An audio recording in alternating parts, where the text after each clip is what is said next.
My name is Juan Francisco, and I'm a psychic medium and tarot card reader. I've always been curious about the supernatural, the paranormal, and psychic abilities, and I'm here to share my stories and interview folks who want to share their own stories with us. Let's get to it. Hey everybody, I hope everyone's doing well today as you're listening to this new podcast episode. I first want to start with an announcement. It's related to I can't speak today. It's related to the announcement that I shared in our last episode of Third Eye Sight. I am so excited to share that I'll be doing in-person readings in New York City starting in April at Earth Angel Crystal here in Long Island City. Or did I already announce that? I feel like I didn't give all the details, but it's going to be officially April 20th. So April 20th is the first date on which I'm going to do in-person mediumship and tarot card readings. We're going to start with in-person consultations to make sure that folks feel comfortable with me as a reader and to know what they're getting into before they purchase a reading with me. So I'm very excited to embark on this new phase of my development. I have done in-person readings before, but mostly for friends and family. And now I'm going to be doing in-person readings for the public and folks who are in New York City, live in New York City, or who are visiting New York City and want a reading can book a reading with me in person. So I'm super excited. April 20th, Earth Angel Crystal in Long Island City, Queens in New York City. It's just one stop away from Manhattan. And I call it the city. I call Long Island City part of New York, like the city, the urban center, because it's just so close to Manhattan and just one stop away from Grand Central Station. So DM me, email me if you want more details on this announcement. I will be sharing more specific details as to how to book a consultation with me in person or book a reading with me in person on Instagram in the next coming weeks leading up to April 20th. I'm so excited. I am going to answer a listener question today. So, their name is, I may mispronounce it, but it's spelled Ajda. Aja. I'm sorry if I'm mispronouncing your name, but they are hailing from Slovenia. So we have a listener in Slovenia, and that's so cool. I still get so impressed by the listeners around the world and where they're located, and the fact that my podcast goes across the world and is listened by an international audience is just, I feel very, very, very, very grateful. So I appreciate you sending in this note. This person DM'd me. And they said, "Hey, Juan, I've been listening to your podcast for quite a while now, and I absolutely love them. I love the way you explain things because it's so genuine and soft-spoken, but so interesting. Thank you. But I have a little question for you, if you can give me any tips. I've always been very drawn to the spiritual world, and I really want to start developing that part of me. Everywhere I searched, I think this may be a little bit wonky of a sentence, but everywhere I searched, I saw that I had to start with doing frequent meditations. But my problem is that I'm afraid to start because what if nothing happens and nothing changes and I lose hope? I'm not sure if I worded that in a way you would understand, but I really want to start having more experiences and become more spiritual. But I don't know how and where to start. I would love if you could give me any tips. Thank you, Juan." And I did ask them for their permission to pose this question on the podcast and answer it in an episode, and they gave me permission. And they said they are 20 years old and they study social work. So thank you for sending in your question. And I think it's a very good question. It's something that I think a lot of folks wonder about. What if I embark on a journey of practicing mediumship or psychic abilities or tuning in and I don't get anything? So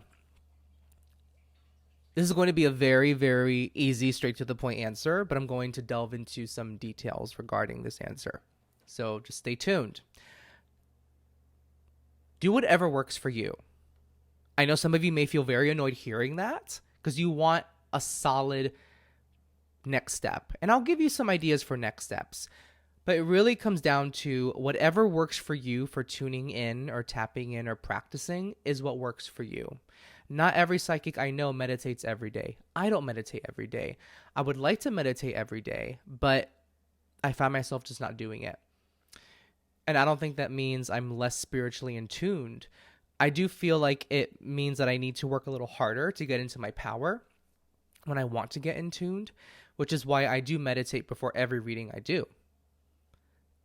And I can feel the difference in that meditation before a reading. I feel like, okay, I haven't meditated in a while, and this is going to take some extra work for me to quiet my mind and get in my power. So not every psychic I know meditates. Not every psychic I know chants or does singing bowls or incense or white sage. Not every person does the same thing. And I think there's something really cool about that, because then you do what works for you. And it just shows that spirit and your intuition can work in many different ways, not just one way. You can approach it in many different ways. It can come to you in many different ways. Look at how there are people who believe in Mother Mary, the Virgin Mary, in Jesus, in Allah, in some people call God Jehovah. There's so many different names. There are Hindu gods. There's so many religions out there. And if a religion or spirituality brings someone closer to God in their own way, that's all that matters. And the same thing works for being a psychic medium or just trying to tap into your psychic abilities and intuition. It may not look the same as it does for the person next to you. And we do work sometimes with mentors, spiritual mentors, and we need to trust that mentor and feel comfortable with them. We need to click with them.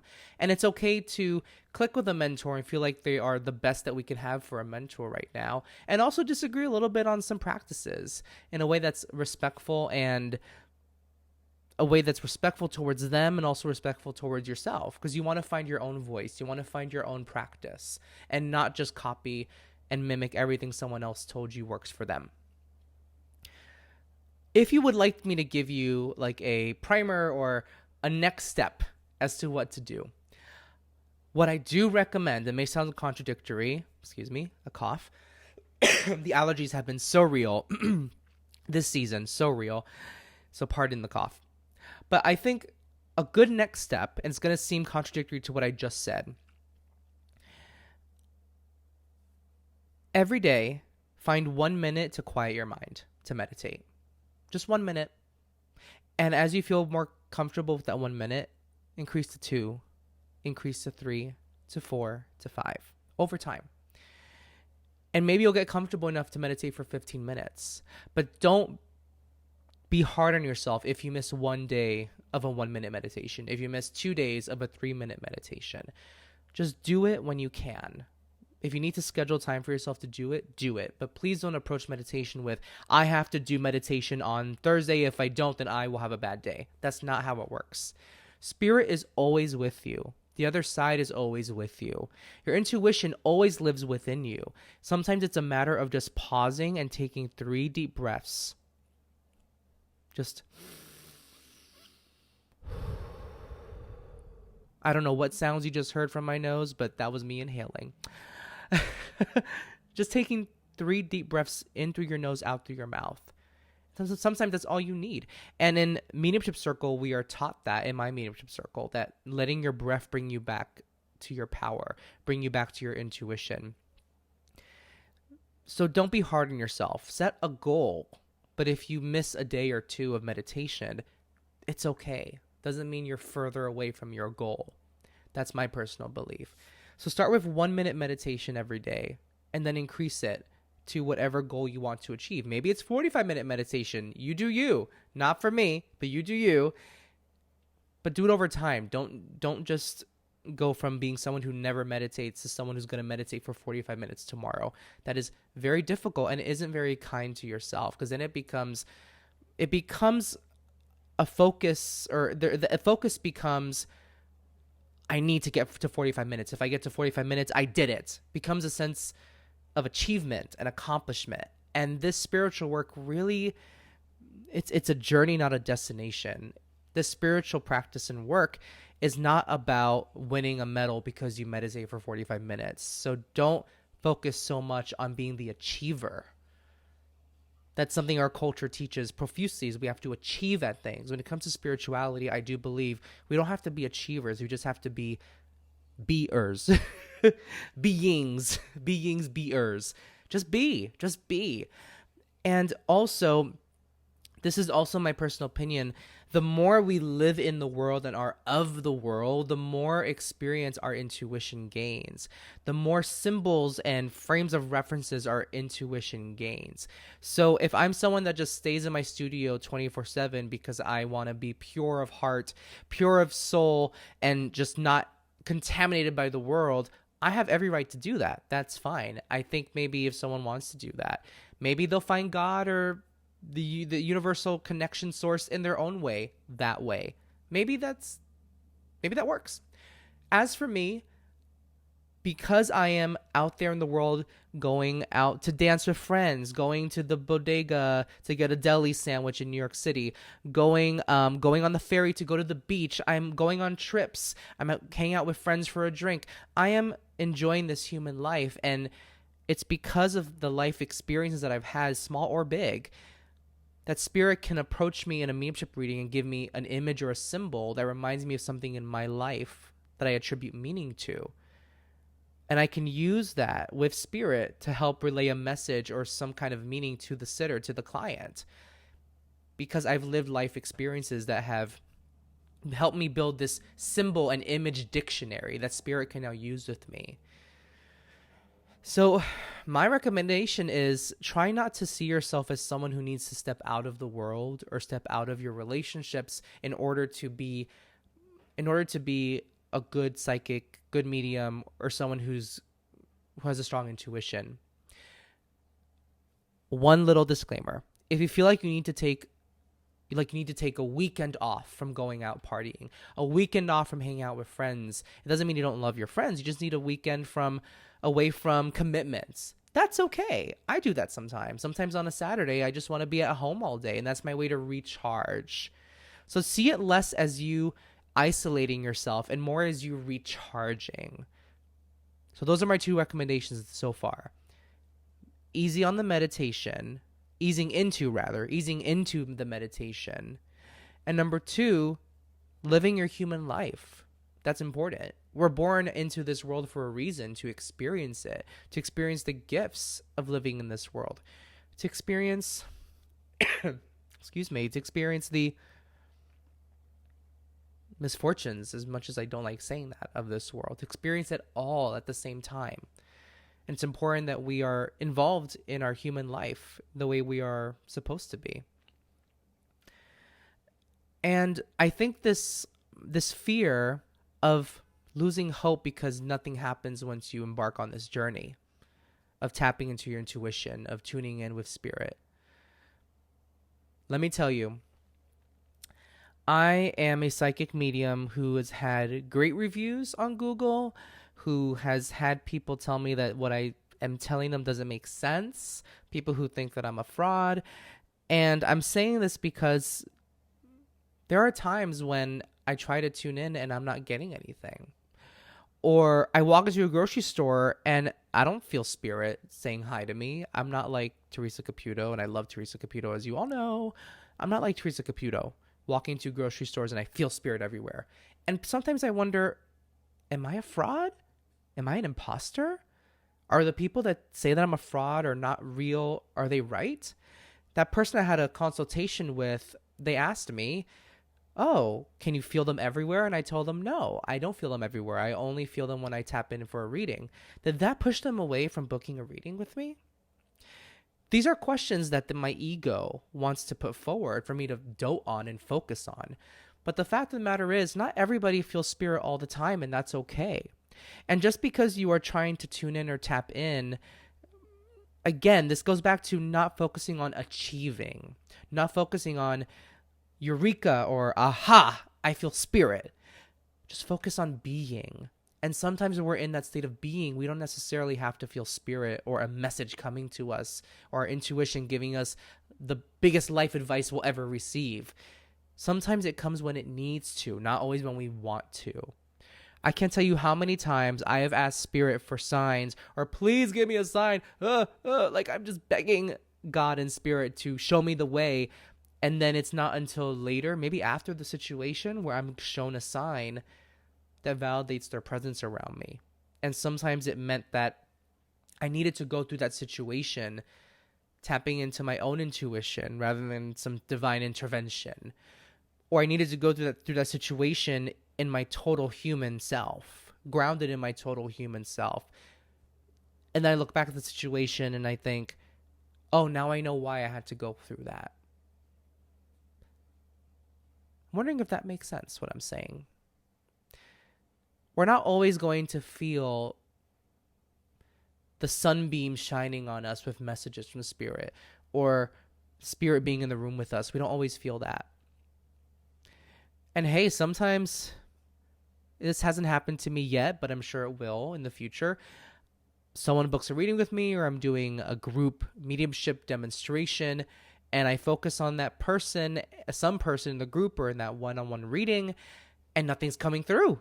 And it could be because it's just not the right time for them to hear a message. Or it's not the ideal. They're not stepping into the reading with I don't like the word ideal. They're not stepping into the reading or the space with the best energy. They're not open to what needs to be said by Spirit. So then nothing is coming through for me because their energy is just totally closed off. There could be many reasons that could be happening. And believe me, I know some folks who will tell me, Juan, I am praying, I'm asking for signs, I'm meditating, I'm open, and nothing is happening.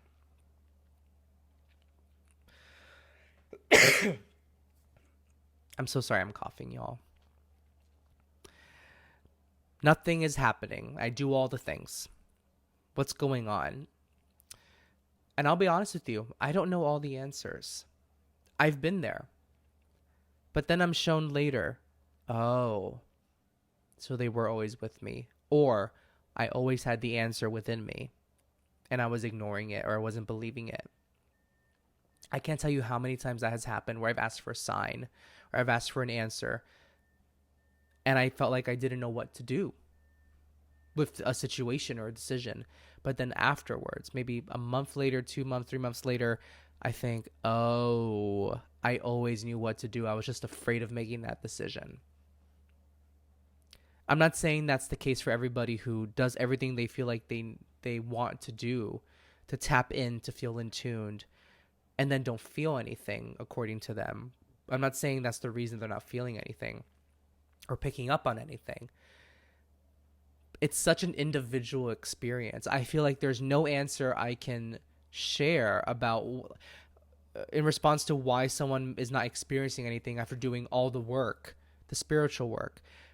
There's no answer I can share that would cover everyone in that experience. Everyone's experience is so individual, and there could be many different reasons that they're not sensing things coming through. For me, it's been because Spirit and God wanted me to experience the thing as a human. As a human with a soul that needs to grow, that wants to grow. And maybe by not being given all the answers, it gave me space to figure things out, or to make a wrong decision and learn from it, and therefore have my soul experience that moment of growth. That's my personal belief, and that's how my personal experience has been. Doesn't make it easier. There'll be another situation in the next year or two, I'm sure, in my life where I'm like, WTF, God, what the hell? Tell me what to do. On my knees here begging. I'm only human. And that's the thing, we have to be kind to ourselves. Like I said before earlier in the podcast, being kind to yourself. Just because you're doing what you feel like you want or need to do spiritually, just because you're doing that and you're not feeling or experiencing anything in return according to what you're sensing, it doesn't mean that you are abandoned by God and Spirit. It doesn't mean that you're all on your own. There is an element of faith needed here, and I think something that we become very used to as a culture. Signs are amazing. Signs from the other side are amazing, and we should keep asking for signs. But when we make it a game of, and I've said this before in a podcast about signs in the past, if we make it a game of, if you show me this, this means I'm on the right path. There's nothing wrong with asking that, but we need to ask that from Spirit, from God, and then release the expectation, the result. Remember, we're not here to achieve. We're not here to accomplish. We're here to just be. So ask, make that request, and just release it. because you never know in what way, shape, or form that sign's going to appear. If I see a white elephant, I'm on the right path. Well, I didn't see any white elephants in front of me on the street. I didn't see any white elephants in the zoo today. So I must be on the wrong path. But maybe there was a white elephant, my darling, on a TV commercial. And because you were so focused on seeing an actual white elephant in front of your eyes, you missed the TV commercial. That happens too.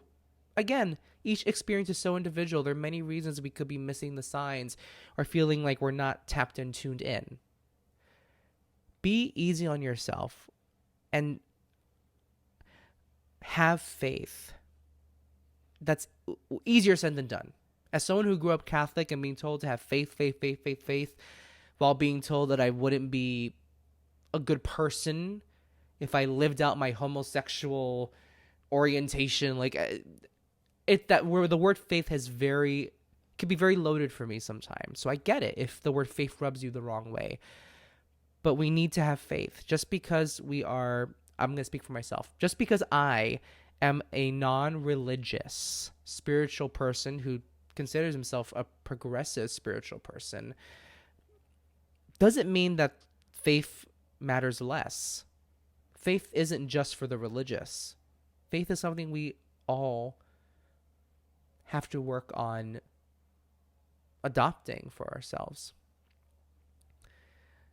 And look, there are some things that happen on this planet in people's lives. I just heard really sad news today about somebody's partner.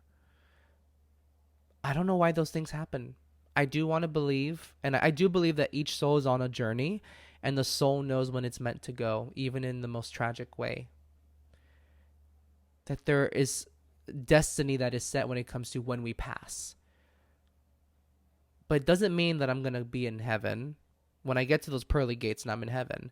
I got questions for God. Like, God, why do these things happen to people? Why did things have to happen this way? So I'm not coming to this episode from this stance of, oh, everything happens for a reason. And you're going through something tough, or you're not feeling anything in response from your God or from spirit. You're doing all the work and nothing. It's okay. It's meant to be that way. Just be happy. Just be. I'm not coming to this episode with that attitude. I'm coming to it saying we need to have faith. And it's okay to feel angry. It's okay to feel sad. It's okay to feel frustrated. But don't let those feelings take over, because then we start to feel resentful. I can be angry at God and still love God. I could be angry at God and still have faith that things will work out the way they need to. We can hold two things at once. We have the brains to do that. I believe most of us have the brains to do that, at least. So have faith. So 3 things. If I could summarize what I said in this podcast episode. Number 1, ease into meditation and be kind to yourself as you do that. Number 2, what was number 2? I forgot number 2. But number 3, have faith. Have faith. I can't believe I forgot number 2. But this episode, I am not going back and editing this episode because I'm a little bit on a time crunch. And also I'm trying to edit my episodes way less. So if you want to hear or remember what number 2 was, go back and listen to the middle of this episode. Or maybe towards the middle of this episode. But I hope this helped. Aja, and I'm sorry if I'm mispronouncing your name. I hope this helped, and I hope that for all you other listeners, this helped you too. And this is something that I always have to remind myself of. It's important to remind myself to be easy on myself, and to have faith. And that number 2 thing that I'm forgetting that I recommended, which will come to me probably once I start hitting, I can't think. Once I hit stop recording. That's what I meant to say. Well, I love you all very much. Thank you for your support as always. If you have any questions you want to ask me that you would like me to answer on the podcast, DM me on Instagram or send me a friendly little email. And I'll leave you to the rest of your day and just have an amazing day. And be kind to yourself. Be kind to yourself. Be kind to yourself. Be kind to yourself. I will say it till the end of time. And I'll see you on the next episode. If you have a question or topic you want me to cover on Third Eyesight, head to my website, juanfranciscospirit.com/contact, and send a message my way. If you really enjoyed this episode, leave a review wherever you listen. I'd really appreciate it.